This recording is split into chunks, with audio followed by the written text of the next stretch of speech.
Ya, maman menzene, la reine des reines, menenzen minko, nyamur moyong, ma ve miku kwe miam, abora akana eyon kobe, bavema, ya.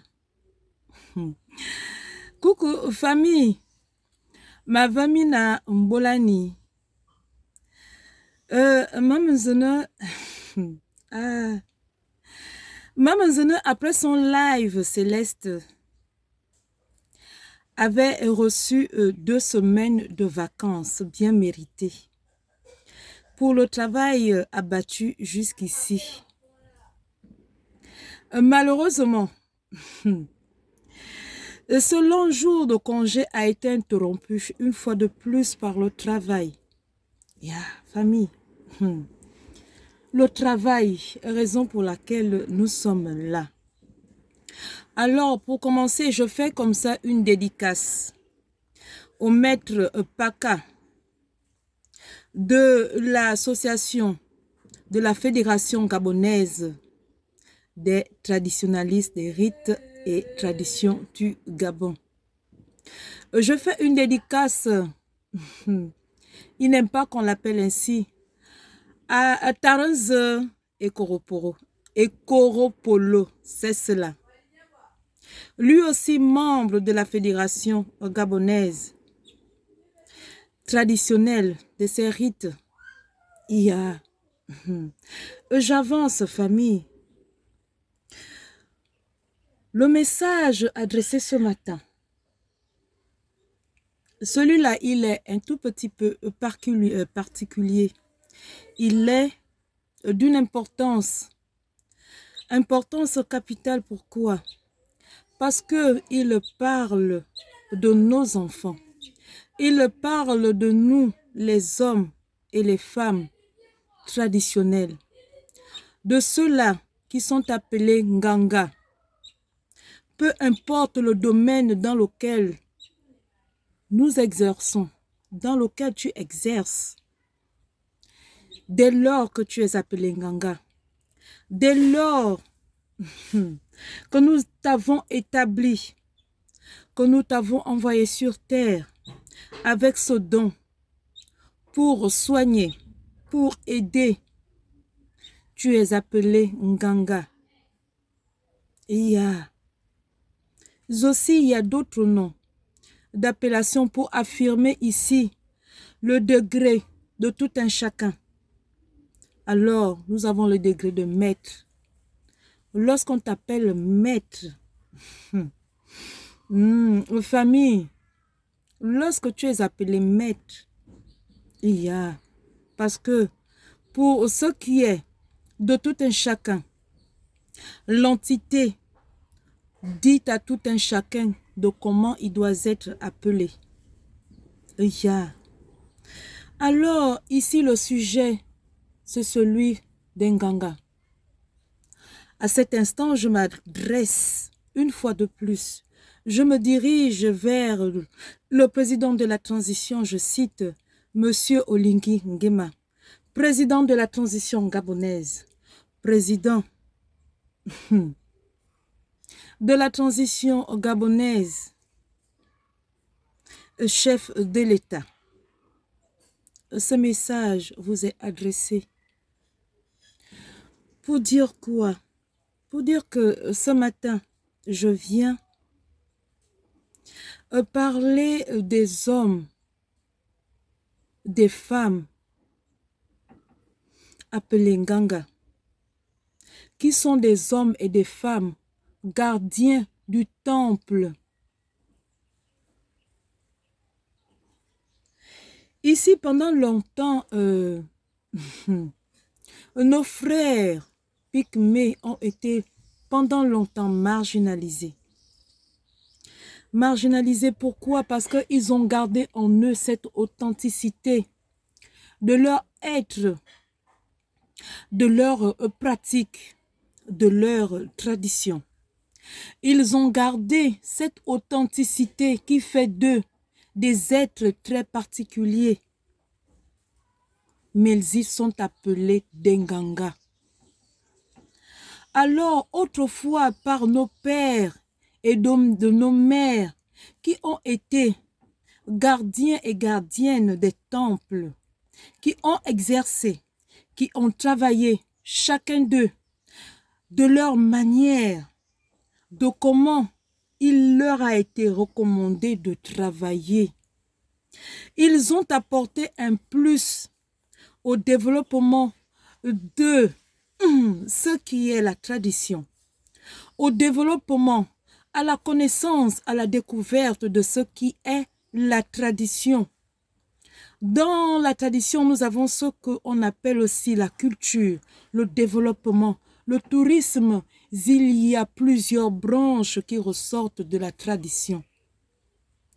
De ce qui s'est fait hier par nos pères et par nos mères, de ce qui se fait aujourd'hui, à l'heure du Verseau, du changement, de ce qu'elle appelle au retour des sources, de ce que nos ancêtres ont traversé, ont malheureusement connu, ont malheureusement enduré par l'arrivée de nos cousins blancs. Aïe, de cette lure bataille, de cette bataille qui s'est faite, des hommes et des femmes se sont levés. Guerriers, oui, parce que c'est ce qu'ils étaient et c'est ce qu'ils sont. Car aujourd'hui, nous sommes le relais de ce qu'ils étaient. Nous sommes leurs enfants. Nous sommes le relais de l'avenir, de ce qui est du changement d'aujourd'hui, dans ce qu'on appelle l'ère du nouveau Verseau. Une nouvelle méthode de travail, une nouvelle méthodologie de ce que est l'administration du travail, d'ordre spirituel que nous faisons aujourd'hui. De cet appel au retour aux sources qui s'est fait entendre autrefois et qui s'est fait entendre de nouveau sous l'autorité d'un homme qui s'est levé. Je parle ici de mon maître, le maître Kierso, Abbé Solonkili, roi Kierso. Enyana Nyamoro, Yamafan, Enyafana Onduravion. Et de Ada Saïda Belle Étoile, la fille de l'Éternel, dont je suis la fille, c'est-à-dire l'élève spirituel. Papa Oligui, pendant longtemps, les hommes et les femmes Nganga ont été marginalisés, critiqués, insultés, manipulés et dit des mots de différentes mesures possibles, alors que chacun, chaque être humain, chaque Gabonais vivant sur le territoire gabonais, de nos frères africains des pays voisins, qui sont à chaque fois venus au Gabon solliciter l'aide de ces hommes et femmes gardiens des temples. Eux, ils ont toujours reconnu leur valeur. Même des frères et sœurs gabonais connaissent la valeur de tout un chacun, mais ils se sont toujours tués dans les couloirs, tués dans les administrations. Ils se sont toujours tués dans la rue. Ils ont fermé leur bouche, ne voulant pas valoriser ce qui est propre à eux, ne voulant pas valoriser ce qui est dans leur nature, dans leur sang, de ce qui est la tradition gabonaise, de ce qui est la culture et de plusieurs aspects qui entourent la tradition. Papa Oligui, il est temps que le métier de l'homme, de la femme qui est pratiqué, qui est appelé Nganga, soit reconnu de l'utilité publique. Que dans son acte de naissance, que dans ses documents à remplir, que lorsque il est demandé de quelle profession tu es, que cet homme Nganga écrive avec fierté qu'il est Nganga, parce que Nganga doit être reconnu comme étant une profession digne, respectable, honorifique. Et c'est de cela qu'il s'agit. Pendant longtemps, des religions importées sur notre terre, je cite le Gabon, se sont installées, se sont organisées de manière à ce que nos frères et sœurs gabonais puissent intégrer ces différentes ces différentes maisons, religions. Beaucoup se sont convertis en oubliant qu'ils avaient une base, une source sûre, une tradition qui leur est propre, qui leur a été léguée par leurs ancêtres, qui se sont battus un jour pour défendre leur avenir. Aujourd'hui, il est demandé, que la profession Nganga soit reconnue, parce qu'au final, c'est un métier. Dans ce qui est la tradition, ce sont des docteurs. Ils sont docteurs parce qu'ils sont doublement représentés. S'ils traitent des problèmes physiques, visibles et invisibles, par de là, je travaille. S'ils traitent des problèmes visibles et invisibles, alors c'est un métier. Ils doivent être reconnus de par leur profession qu'ils sont des Nganga. De ce qui est de nos enfants, qui pendant longtemps des années ont dû se cacher de leurs parents Nganga. Parce que quoi? La population malheureusement a longtemps martyrisé cette profession. Nos enfants ont honte des Nganga, de parce que son père ou sa mère est Nganga. Oui, beaucoup d'enfants ont honte de cela, Papa Oligui. Il y a des enfants aussi qui ont honte de parler, de s'afficher librement, de s'exprimer librement des professions, des métiers que beaucoup de parents exercent, mais qui sont aussi tous valeureux, qui sont honorifiques, comme celui que je défends, des Nganga, que nous sommes, que vous êtes nombreux ici sur la toile. Papa Oligui, il est temps, il est l'heure que l'enfant gabonais marche la tête levée. Pourquoi? Parce que pendant longtemps, il y a eu ce qu'on appelle un secteur sectaire, des métiers que beaucoup d'entre nous exercent sur le territoire gabonais. Il y a eu une priorité sur certains métiers et il y a des métiers qui ont été mis à l'écart, disant qu'ils n'avaient pas de valeur, disant qu'ils n'avaient pas d'importance. Non, cela a assez duré, Papa Oligui. De la traversée du désert, de la transition que tu es en train de mener, de mettre en marche, Papa Oligui. Moi, je dis toujours, chacun de nous fait sa part.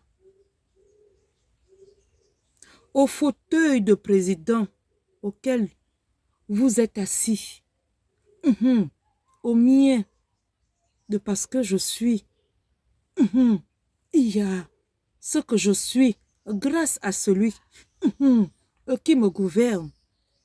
Papa Oligui, désormais chaque enfant doit être fier du métier que son père ou sa mère exerce. Peu importe les domaines, j'ai pour habitude de prendre un exemple, de dire que même si tu es un balayeur, tu dois être balayeur, meilleur dans ce que tu fais, meilleur dans ce que tu donnes de ta personne, de ton travail. Parce que malheureusement, beaucoup se sont t'intéresser à des métiers parce que certains métiers ont été banalisés, ont souvent été critiqués, moqués des uns et des autres. Aujourd'hui, Papa Oligui, il est demandé que désormais, que tout métier soit mis en valeur, que tout métier soit un métier respecté, que tout métier soit, reste et demeure, que nos enfants qui ont été longtemps marginalisés parce que de ce que son père ou sa mère fait comme métier, de ce que la société a voulu refléter, disant que tel métier n'a aucune importance. Papa Oligui, cela malheureusement ne doit plus être. Chaque enfant doit être fier de son père et de sa mère. Parce que demain, ces enfants-là sauront le relais de ce qui a été leur père, comme de ce que beaucoup ont été au gouvernement et que beaucoup de leurs enfants n'ont fait que les remplacer aussi dans d'autres métiers. Les enfants doivent être fiers de leurs parents, fiers de leur appartenance, fiers du travail qu'ils exercent. Pour que demain, plus aucun enfant n'ait honte de sa société, n'ait plus honte de ce que son père et sa mère exercent comme métier. Papa Oligui, chacun de nous fait son travail. Mene, Nyamoromoyon, Mako Yomaseng. Mako Yomaseng au temple national, Nzama Avordam. On ne dort pas, on travaille. Abdimete, ya.